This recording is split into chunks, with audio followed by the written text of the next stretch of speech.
Hello everyone, welcome to Aptitude Plus Academy for Civil Services. This is the video on monthly policy review. So this is basically the compilation for the MPR that is being published by the PRS Legislative Research.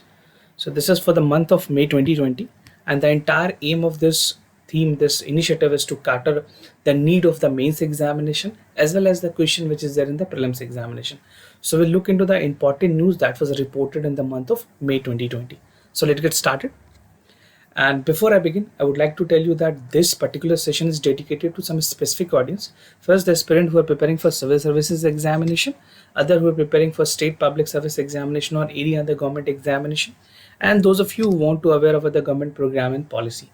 So this video is meant for you only. Now, talking about the PRS Legislative Research, because MPR, that is Monthly Policy Review, is being published by PRS Legislative Research. So you can read more about this. This was founded in 2005, and this is based in New Delhi, an independent research tank, where the aim of this think tank is to strengthen the legislative processes of the country, right? To make people better informed, more transparent in a participatory manner. Fine. So this is more about the PRS Legislative Research if you want to read it. And those of you who are new to our YouTube channel, do not forget to subscribe the channel and edit this video. If you like it, do not forget to hit the like button. And in our YouTube channel, there are many other compilations like PIB, Yojana, Kurukshetra, PRS, everything is there. So do not forget to check the playlist section where you get the multiple compilation for every month. So do check it out. And the first news is minimum support price for minor forest produce, that is called MFP, right? So there's some guideline regarding the MFP. We'll look into that. So first point, that this entire, they're talking about the MSP for the minor forest produce, that is being taken care by Ministry of Tribal Affairs, not by the Ministry of Agriculture. So this is the one point you have to note, that the minor forest produce MSP is decided by Ministry of Tribal Affairs. And the MSP in the agriculture produce is set by the central government, and this is something which purchase item directly from the farmer. There is no intermediaries in between, so that farmer look into the more and more profit. And some of the MSP have been revised. Basically what government did, this news why we are discussing, because there is a revision in the MSP, right? Like which include tamarind, fine, honey and neem seeds. So there is some revision in the MSP of this. MSP stand for minimum support price. Now the increase in the MSP across the basically minor forest produce is range between 16 to 16%. So if you see the range of increasement, it would vary somewhere close to 16% to 66%, right? Some might fall between 50% category also. So the range which government has decided is close to 16 to 66%. And the revision would take place, and basically what happened, every revision of the MSP for the minor forest produce take place usually in 3 years, but because of COVID-19 and the loss of the farmer income, this revision has taken place earliest, right? Now however, the ministry has expedited the revision, what I told you, because of on the account of the COVID-19 pandemic. And further, in addition to that, 23 minor the point that is talking about 23 MFP, that is minor forest produce item, have been classified under the MSP scheme. So these 23 item would now be coming under the MSP program, right? And the increase of the MFP is eligible for the MSP of 50 to 73. Earlier in MSP, talking about the MSP, right? CACP is the Commission for Agriculture Cost and Prices. So this is the particular organization which decide the minimum support price, right? Which not actually decide, it recommend the government this should be the minimum price. So as of now, the present MSP number was 50. So this is very thing you need to understand very carefully. So initially this was only 50 item which MSP on which the MSP was decided. Now the 23 item which has been added from the minor forest produce, that is MFP. Now this sum ups to 23. Now the total is 73, right? So this is what the calculation says. So the total number has increased to 73. And further, the ministry has produced the flexibility to the state to fix the MSP that is 10% higher than the what government has decided previously, right? So this is the flexibility which has been given to the state government. Now state government has appointed Van Dhan Kendra. This would be function as a primary procurement agencies for the from the Hart Bazaars. So basically in the remote areas, in the villages, in the tier 2 cities or tier 3 cities, basically a centers has been assigned by the government of India and the state specifically, so that they could come and have a collection center from which the government can ultimately procure it. So this is what the Van Dhan Kendra is meant for. And talking specifically about the prelims examination, this point become very important, because they can ask you this is related to which among the following, why it was established, what is the main motive behind this establishment. So this is something which you have to understand. Now coming to the other important news, that is National Coal Index. This is again very important. So Ministry of Coal has released the SOP, that is Standard Operating Procedures for National Coal Index, and this will reflect the market price of the coal. So whatever is the market price, it will be reflected through the NI, basically National Coal Index, that is called NCI. So in short, we call it NCI. Now some other uses include why this index was there, why it is meant for. So the first use of this index would include use of base indicator for the taxation purpose. This is the first thing. Now the second would be use of future calculation on the upfront amount and the intrinsic value of the mine. So whatever is the intrinsic value according to the upfront amount, so that calculation will take care with this index. Now the SOP, that is the Standard Operating Procedures, will provide for the index that will published one in 2 months. So basically this will be published once in 2 months, right? Now talking about the coal controller organization that would be responsible. So we have a coal controller organization. So the specific role has been assigned to this organization. So the first is collecting the data pertaining to the coal prices. So whatever is the coal prices, they will have the entire data of it. The second would be statically validating the price data. So whatever is the price data, accordingly they will maintain the data so that we can have a fluctuation of the price. Now apart from it, basically preparation of the detailed technical notes on the price movements.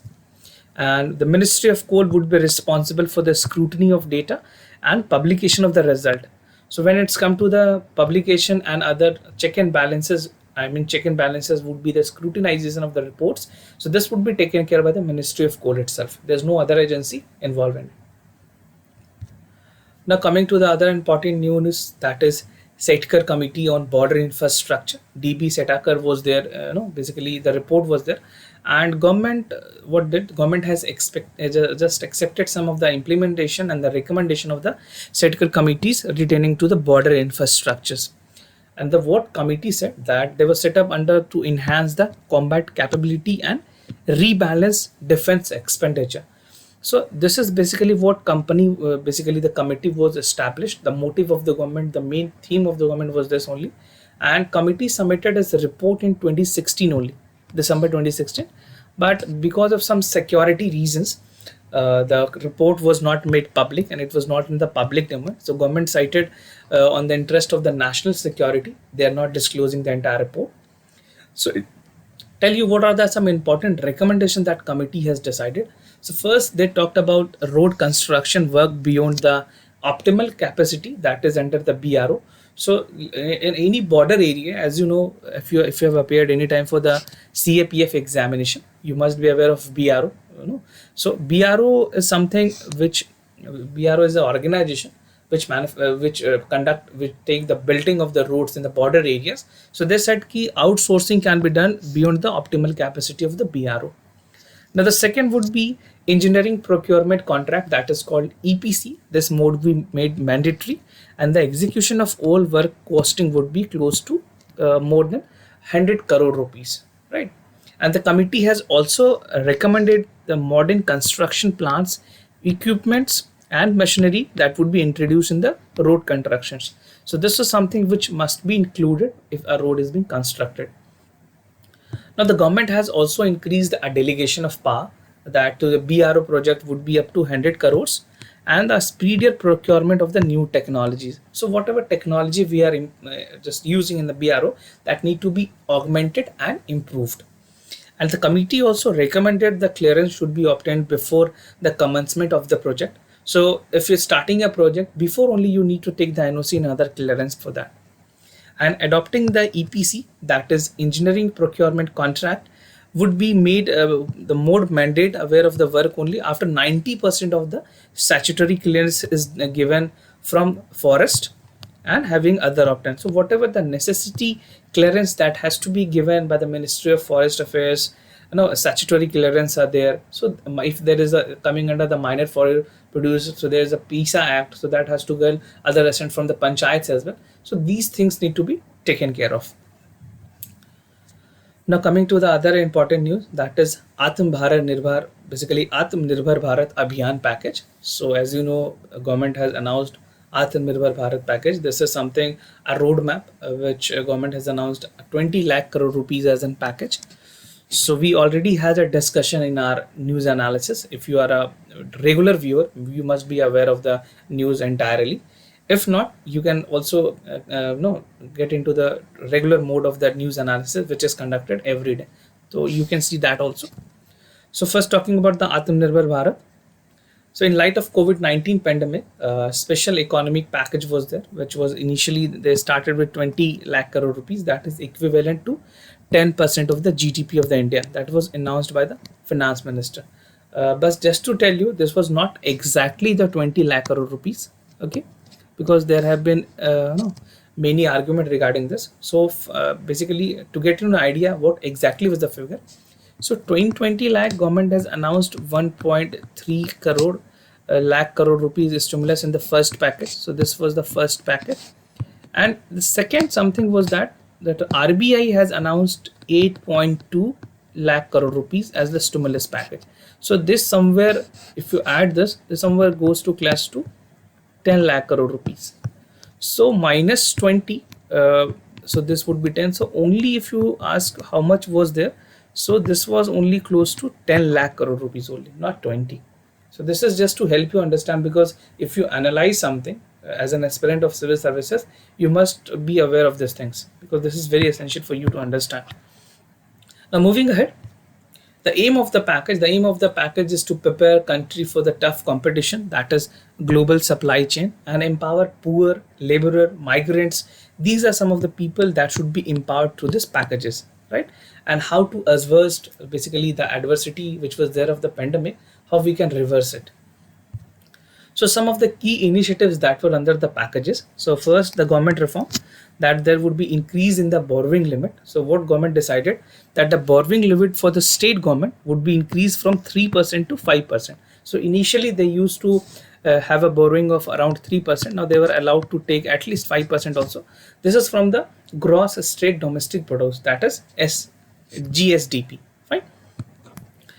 Talking about the increase beyond 3.5, that GSDP will conditionally link to the reform, that is universalization of one nation, one ration card. This is what government is putting all its heart's effort, and ease of doing business, power distribution, and urban local bodies revenue. So whatever augmented is done would be taken care for this sector as well.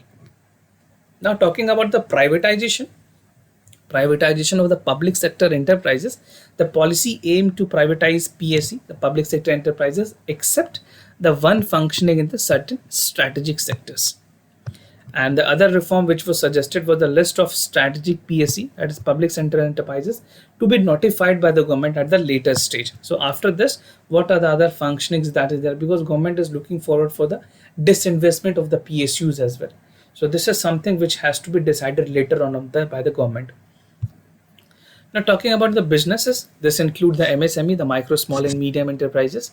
So there would be collateral free loans. In this, 3 lakh crore rupees would be provided to all businesses, right? And what government has decided, that this loan will be provided through bank or through the NBFC, that is non-banking financial companies. So they are permitted to provide the collateral loans, collateral free loans basically. And the change in the MSME definition, so government has decided to change the definition entirely. So the Micro, Small and Medium Enterprises Development Act 2002 will now be amendment to change the definition.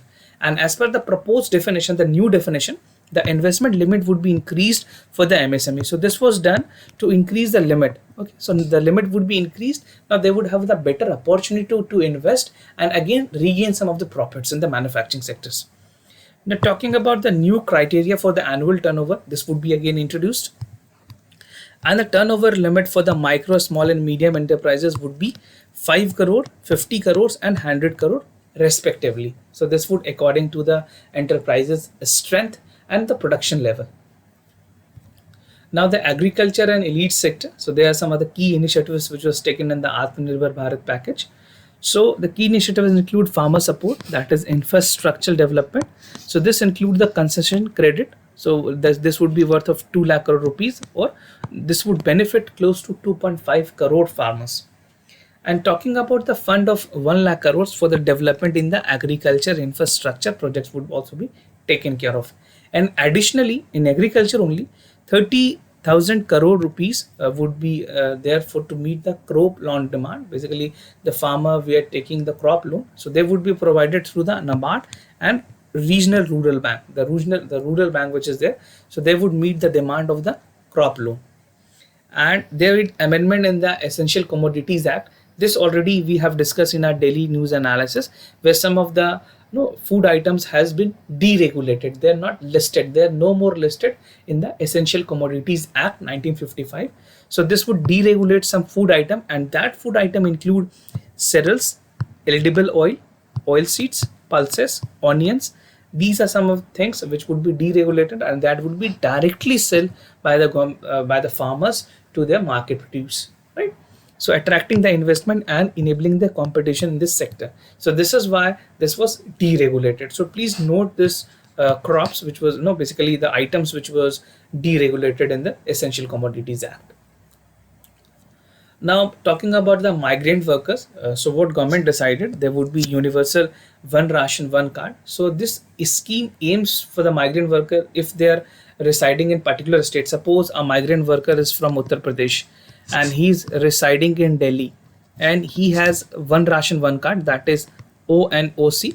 Okay, so what he'll do, he can avail this benefit from the state of Delhi itself, and if he return to his native state, that is Uttar Pradesh, the same benefit can be availed to him in this period is native state as well. So the entire rationale of this one ration one card is this only. So they can the benefit they will get from the fair prices shop across the country. And apart from this, affordable renting complexes would also be published, would be established. So in this, what government has decided that for migrant workers and urban poor, basically they would provide affordable rent under the Pradhan Mantri Awas Yojana. Fine. And some other sector-wise, we have some funds for civil aviation as well. So efficient air management would also be there. So restriction on the utilization of use of airspace would be eased, allowing the optimal operations of the aviation sectors as well. Now coming to the other important news, that is Shakti policy. This is related to the coal.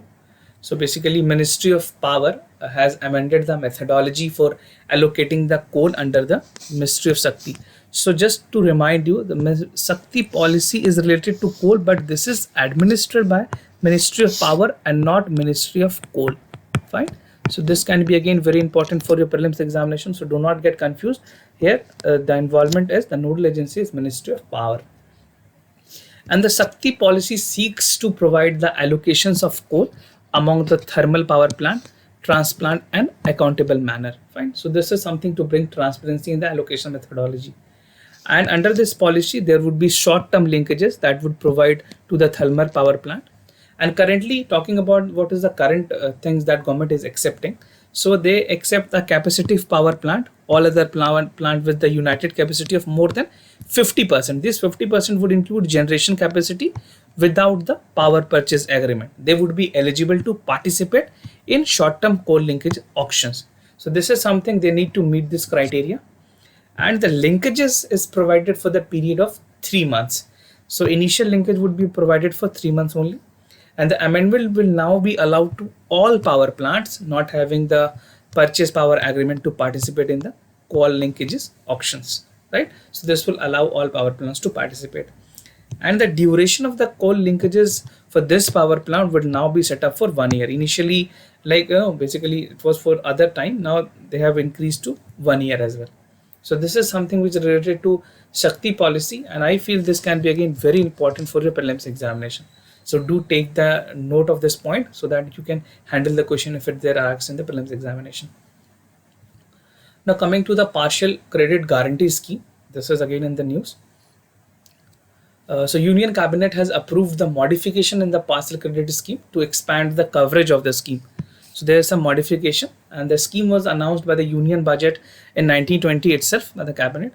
So under the scheme, the government would guarantee the initial loss of 10% of the value asset that is close to basically 10,000 crore rupees, whichever is lower. So this guarantee would be given to the public sector bank, that is all PSBs, for buying high rated pool assets. So now they can buy the high rated pool asset from the financial sound NBFCs company or housing finance companies. So these are the companies, NBFCs and the housing finance, they can lend to the PSB. They were allowed to lend the amount to the PSBs, but they have to ensure that their losses is not more than 10%. So this is the one criteria which they have to meet. And the other, under this expanded scheme, the government would allow to provide the PSB to guarantee cover up to 20% of the first losses. The first lot will be coverage to 20% from the purchase of the commercial paper issued by the NBFCs or other micro financial institutions, that is called MFIs. And government has also accepts the guarantee that will help the NBFCs, the micro financial institution and the housing finance companies to continue the capital formation of the small and medium enterprises. So this will help to mitigate the adverse consequences of the COVID-19. So because of the pandemic, the NBFC, the MFIs and the HFCs were allowed to lend to the PSBs, right? So this is to help you understand why this was taken and what was the rationale behind decision. So this was the all news in the month of PIB compilations. And if you're new to channel, we have a daily topic wise news analysis on daily basis where the news is covered from the Hindu and Indian Express. So this is a very good initiative where you can save a lot of time. You don't need to spend time in reading the newspaper. Every news with their topic and their theme is discussed in the news analysis. So do check it out on a daily basis to get more benefit out of it, right? And we are organizing a mega webinar. So this is on how to prepare for the answer writing skills. So this would be organized on 21st of June and the timing would be 6 p.m. to 7 p.m. So if you want to get registered, we have two centers in Calcutta and Bhubaneswar. So these are the specific number from which you can contact and register yourself for the mega webinar, right? And I sincerely thank you for listening to this video. If you have any other concern, do let us know. We'll be more than happy to assist you. For time being, I'm signing off. Wish you all the best. Stay home, stay safe. Thank you so much.